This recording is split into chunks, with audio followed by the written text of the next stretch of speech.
बिस्मिल्लाहिर्रहमानिर्रहीम। Dear students, अस्सलाम वालेकुम। आज हम एक डेफिनेशन देख रहे हैं, परमुटेशन। फर्स्ट ईयर का ये चैप्टर 7 है, प्रोबेबिलिटी से रिलेटेड चैप्टर है। तो इसमें जो परमुटेशन है ये एक अरेंजमेंट है finite number of objects. An arrangement of finite number of objects taken some or all at a time is called permutation of these objects।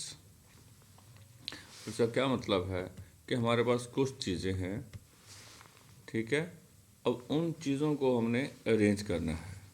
अब सारी चीज़ों को भी हम अरेंज कर सकते हैं और उनमें से कुछ चीज़ों को भी अरेंज कर सकते हैं, ठीक है।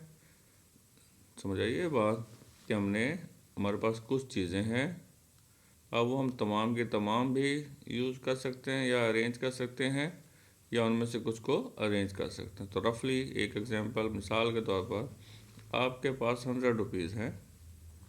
अब आप चाहें तो वो 100 के 100 रुपीज़ खर्च कर सकते हैं, ठीक है, या उसमें से कुछ खर्च कर लें, कुछ बचा लें।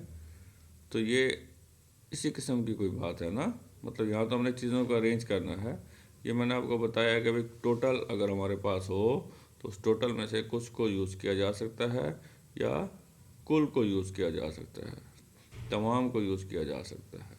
तो अरेंजमेंट एक क्या है, परमुटेशन एक अरेंजमेंट है जिसमें ऑर्डर यानी कि तरतीब इम्पॉर्टेंट होती है और इसमें चीज़ों को हम मुख्तलिफ़ तरीक़ों से अरेंज करते हैं। हम बताते हैं कि हमारे पास जो चीज़ें मौजूद हैं उन तमाम को यूज़ करें हम या उसके कुछ पार्ट को यूज़ करें, तो चीज़ों को कितने डिफरेंट तरीक़ों से हम अरेंज कर सकते हैं। वो तरीके, वो मेथड या वो रूल्स सब क्या कहलाते हैं, परमुटेशन कहलाते हैं। अब परमुटेशन में अगर हमारे पास n डिफरेंट ऑब्जेक्ट्स हों, हमारे पास n डिफरेंट ऑब्जेक्ट्स हों और उन ऑब्जेक्ट्स में से हम r को यूज़ कर रहे हो। अब ये जो r है टोटल जो है n, उससे या तो लेस होगा या उसके इक्वल होगा और वो एक वक्त में हम r यूज़ करेंगे।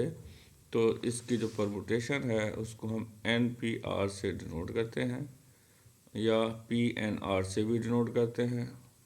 और इसको हम किस तरह डिफाइन करते हैं, n factorial over n minus r factorial. इसका हम प्रूव भी करेंगे नेक्स्ट लेक्चर में इंशाल्लाह। तो ये परमुटेशन की हमने डेफिनेशन लिख ली है। इसके बाद हमारे पास आता है फंडामेंटल प्रिंसिपल ऑफ काउंटिंग। इसको हम काउंटिंग रूल भी कहते हैं। फंडामेंटल प्रिंसिपल ऑफ काउंटिंग को हम काउंटिंग रूल भी कहते हैं।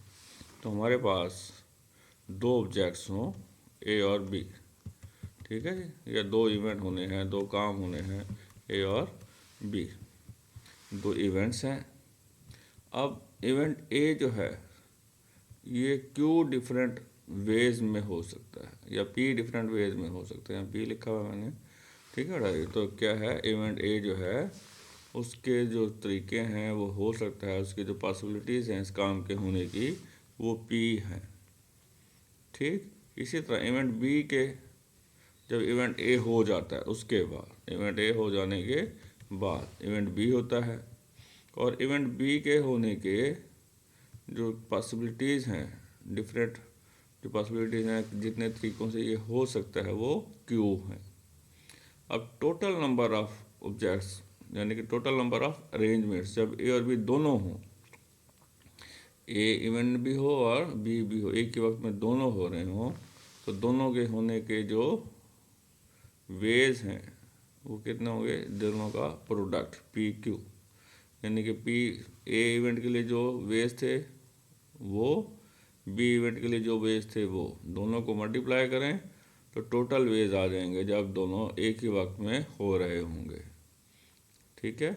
अब मसलन अब हमारे पास एक डाई है, जैसे हम लूडो खेलते हैं तो लूडो का जो छक्का है उसको हम डाई कहते हैं, ठीक है। अब हमारे पास एक डाई है और इसी तरह आप ताश खेलते हैं, गेम जो है डेक, ठीक है जी, और उसमें हमारे पास अब तक कह लेंगे दो टीमें बैठी हुई, एक टीम लूडो खेल रही है, ठीक है, या एक बच्चे के पास डाई है, छक्का है लूडो वाला, दूसरे के पास कार्ड्स हैं, ताश हैं, ठीक है, 52 कार्ड्स होते हैं, आपको पता है।